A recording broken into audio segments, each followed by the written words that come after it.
Debate RDK no ar, eu, Diogo Bosch, estou aqui do lado do Auri Heister, do Ademar Black, falar um pouquinho, contar um pouco desse final de semana que aconteceu, dupla Grenal, Lajadense, sempre lembrando o patrocínio Meneghini Veículos. Meneghini tá faceiro agora com a ponte aí, tá conseguindo ligação, os bons negócios voltando aí, Meneghini, um abraço. Agora é só acreditar que vai logo, né, as coisas, né, para nós aqui, né. Auri, vou esperar até amanhã para falar, porque do jeito que estão as previsões aí, cara, sinceramente... Está muito pessimista, eu não pode. Não é pessimista, é que eu tenho que acreditar nas Nós acreditamos nos 28 e não vem os 28, né? Aí, né? Não, mas é para amanhã. Que bom, né? É isso, eu vou esperar até amanhã.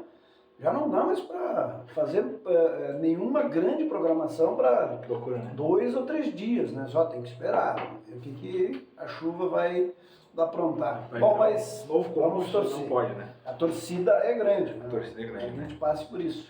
Vamos começar pelo Lajadense final de semana, né? Aquele tropecinho normal que a gente espera do Lajadense fora de casa, aquela coisinha em Bagé, longe da família e tal. 1-0 pro Bagé. Né, o Bagé, inclusive, nós tínhamos comentado no último programa que era uma equipe que teria 2 jogos para fazer e poderia buscar o Lajadense, foi o que aconteceu. O Bagé já soma 13 pontos aí na tabela, o Lajadense acabou ficando para trás com os seus 11 e agora despencou para a 6ª colocação. Essa derrota é aquelas que tu pode esperar, assim, isso aí dá, olhando a tabela, acho normal, dá para perder. Eu acho normal, é um confronto sempre difícil, né? Jogar em Bagé nunca foi fácil e caiu aí, né, um tabu de 40 anos. Né? 40 anos que o Lajadense não perdia pro Grêmio Bagé. Caiu o tabu, mas era dentro do contexto, né, das circunstâncias que envolvem essa disputa da Série B, uma possibilidade real. O Lajadense vinha de 5 empates, aí engatou 2 vitórias muito importantes contra adversários muito qualificados, um deles o próprio Bagé, até que no jogo em Lajeado não jogou grande coisa, mas tem um time bom, e começa pelo goleiro, viu? O Bagé tem um dos melhores goleiros aí dessa série, divisão de acesso. Defensivamente o Bagé é muito bom, né? E domingo, no jogo lá, diga-se de passagem, foi ele que garantiu a vitória. Porque o Lajadense, se tu observar o jogo como um todo, eu não fui lá, mas acompanhei a transmissão, as intervenções do goleiro do Bagé foram definitivamente o ponto alto do jogo. Então, o fato é que o Lajadense não jogou mal. É importante salientar isso.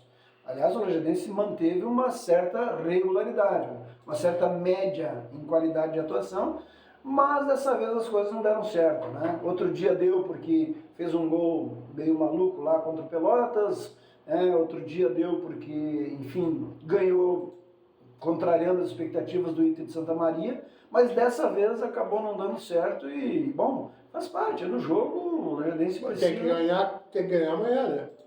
Pois é, na sequência falar, volta a campo amanhã contra o Pelotas. O fato é que são 6 jogos ainda, né? Tem. O Lajadense tem, desses 6 jogos, se eu não me engano, 4 são em casa. Tem que aproveitar em casa, eu acho que fora vai pegar o Inter de Santa Maria fora, vai pegar quem mais em casa na sequência? O Lajadense pega em casa o Pelotas agora, vai jogar em casa contra o São Gabriel, vai jogar em casa contra o Monson e joga em casa também contra o Aimoré, perfeito. São 4 jogos em casa e 2 fora. Fora é o Inter de Santa Maria e o futebol aquele. E o futebol com vida aquele, que foram 2 pontos. O Lajadense 4 jogos em casa dá pra... mas tem que ganhar, né? 3. O Lajadense tem que fazer 20 pontos. Esse é a conta mágica, né? Pra G4. Aí classifica. O fato é isso, a gente tem que buscar isso e depois pensar, como a gente já vem reiterando aqui, pensar estrategicamente na outra fase, que é outro campeonato. É uma competição à parte em que o Lajadense enfrenta no mata-mata adversários mais difíceis, mas tem que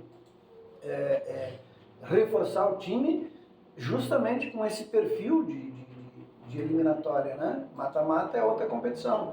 Então, é isso que tem que pensar agora, jogo a jogo. Né? São 4 jogos em casa e 2 fora para ganhar 50% deles. Pois é. Demar, fora a tabela aqui, embolou tudo, né? Porque o Inter assumiu a ponta com os mesmos 14 pontos que o Monson tinha, seguido do próprio Pelotas, o Monson e o Bagé tem 13. O Lajadense e o Aimoré vem depois com 11. Então Então, tipo assim, talvez esses 20 pontos do Auri, talvez nem precise tanto, né? Porque tá tudo tão Tá colado, né? muito junto, né? É um bloco, né? Todo mundo vai perder ponto e... Vai ter uma troca muito grande aí, né? Exatamente. Então eu acho que daqui a pouco, 18, 20, 20 com certeza. 20 para garantir, digamos. Diferente. São Talvez 18. três vitórias em casa já bastaria, né? Resolve. Porque fora, os 2 jogos fora não vai ser fácil. Né? O Inter também tá numa ascensão aí, né? Então, enfim, eu acho que uma situação que o Brasil se coloca, mas olhando para esse aspecto dos jogos em casa, né? A gente tem dado conta, tendo como recado. Esse ano não tá havendo aquele problema assim, mais sério, mais grave de desperdiçar muito ponto em casa. A verdade é que a gente tem que considerar também que o retorno, ele é uma fase em que os adversários também crescem. Claro, outra coisa, os caras vão vir retrancados aí, por exemplo, para fazer um ponto. Porque já mostra que cada um vai buscar, né? Exatamente. Grupo, né? O adversário já está mais entrosado, o adversário talvez já reforçou numa ou outra posição, enfim, tem a sequência de jogos. Né? Você pega o caso aí do Aimoré, né? O Aimoré, que começou empatando com o Lajadense e agora está mostrando uma capacidade de reação. E continuou com jogos a menos. Né? Exatamente, com jogos a menos, uma capacidade forte. Quantos a menos ele tem? 1, 2? Ele tá com 7 jogos, ele tem 1 a menos hoje. Ele e o próprio Monson, os dois têm 7 jogos. Por causa das enchentes.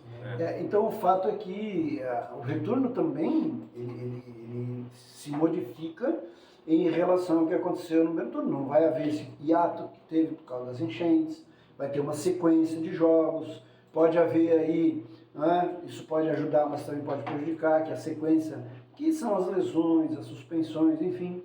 Então tem uma série de aspectos agora que vão se apresentar e precisam ser administrados. A tarefa é buscar os 20 pontos para garantir, talvez 18 sejam suficientes. Tu acha que começa esses 3 amanhã contra o Pelotas? Acho que o Lajadense não pode desperdiçar ponto em casa. Agora não tem mais, né? Não pode perder, deixar escapar pontos em casa. O Pelotas é um time que vai ser bem difícil de ser enfrentado. O empate lá já foi um achado, né? Foi encontrado assim, meio que no finalzinho, com uma penalidade que não foi, né? Sim. Então, o Pelotas é um time bem qualificado, é uma equipe bem treinada, a gente observa isso, né? Basta ver a pontuação. Então, o jogo em casa amanhã é um jogo importante, ele é um jogo de 6 pontos. Né? É um jogo de 6 pontos, ele é importante também no sentido anímico, né? Uma vitória pode ir lá para buscar essas outras 2 que faltam, enfim, e vamos embora, né? Uma derrota pode talvez causar algum abatimento, essas coisas todas.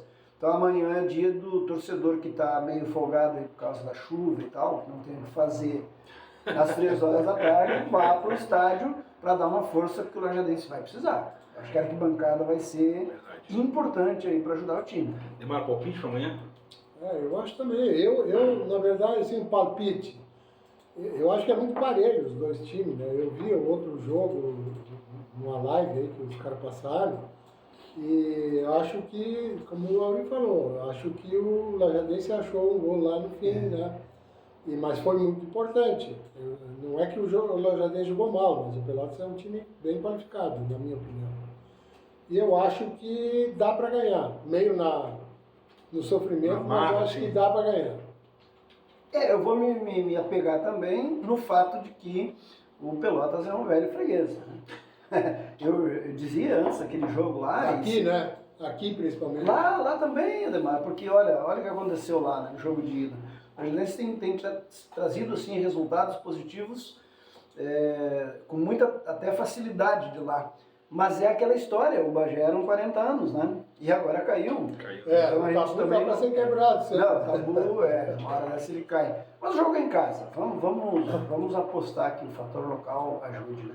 Então lembrando, torcedor, amanhã, estádio Alvezul, 15 horas contra o Pelotas, duelo de 6 pontos, lembrando que o Pelotas tem 14 pontos, 3 a mais que o Lajadense, então jogo de 6 pontos, aí embola tudo de vez, aí se o Lajadense conquista essa vitória. E pelos critérios, eu não sei se assume a liderança, mas vai ficar no bolo, né? Aliás, esse jogo foi marcado para as 15 horas, numa quarta-feira, no meio da semana, porque a informação que se tem é que há uma dificuldade com o sistema de iluminação, né? Helena Basete, em primeira mão, passou Não sei essa se a informação. Helena... É, estabilidade. no tem uma São estabilidade lá no sistema, enfim, mas faz parte, né? Se por um lado, talvez tenha um pouco menos torcedores, a convenção não vai gastar muita energia, né? Tem isso também, né? Então, reforçando aí, então, lugar de torcedor amanhã, que se puder, 15 horas, então, estádio Alve Azul contra o Pelotas, 15 horas aí, eu acho que um jogão de bola, jogo que vale a ponta aí pro Lajadense, hein? Ficar no bolo na parte de cima da tabela aí, lembrando que essa derrota do Bagé deixou o Lajadense na 6ª colocação. Gabriela, quanto tempo nós temos? 5 minutinhos. A gente podia começar com a dupla Grenal, o que tu acha, assim? Só aquela pincelada, assim, aquele veneno que tu vai largar agora, assim. Não é fácil, né? Fazer pinceladas. Não pode chorar, né? Não pode chorar, né? Porque é um negócio inacreditável, né, que a dupla Grenal está conseguindo fazer. Vamos falar nesse tempo da tabela, que a tabela retomada, tá bem legal, antes de falar dos aspectos dos jogos em si, assim, ó. Botafogo líder, 19 pontos, o Flamengo com 16, com 18. E vem uma galera, o Inter atual 10º colocado com 11 pontos, e o Grêmio na zona de rebaixamento, 17ª colocação, com 6 pontos. É a enchente que mostra isso? O Inter tinha uma possibilidade, né, de chegar ali na ponta quando completar os jogos que tem atrasados. 6 pontos, 2 jogos. Jogou fora já 4 pontos, né, 3 contra o Vitória, o grande Vitória, o lanterna do campeonato, e mais, aliás 5, né? E mais 2 pontos contra o São Paulo. Então o Inter quase desperdiçou aquela possível, entre aspas, vantagem que ele tem em relação aos outros se vencesse, obviamente, os jogos atrasados. Poderia, até outro dia eu ouvi o técnico, né? Olha, é pontuação de líder. Esqueceram, não estou mais falando. Porque não é mais pontuação de líder. Acabou. Nem aproveitamento, nem mais negócio, né, inacreditável. O jogo contra o São Paulo era jogo, inclusive, para perder. O goleiro foi o melhor em campo, no Internacional. E aí conseguiu a façanha contra o Vitória, né? É um esforço tremendo. É um esforço tremendo, assim, para jogar. E não se trata, assim, é o campeonato, qualquer coisa assim, não. É um esforço gigantesco que o clube está fazendo para botar um time competitivo à disposição do treinador. É um elenco que, se for comparar jogador por jogador, seguramente ele vai figurar no top 5, 6 aí do campeonato, mas dentro de campo não se vê o resultado disso, né? Então o Internacional vai ter que avaliar bem. Eu já formei opinião sobre isso. Leonardo, tu gostou da vitória do Vitória? Não, na verdade, eu nem esperava mais Vitória. Eu achava que o Inter ia ganhar, sabe? Na verdade, no segundo tempo. Ele jogou melhor. No início, principalmente, né? Foi bem. Sim.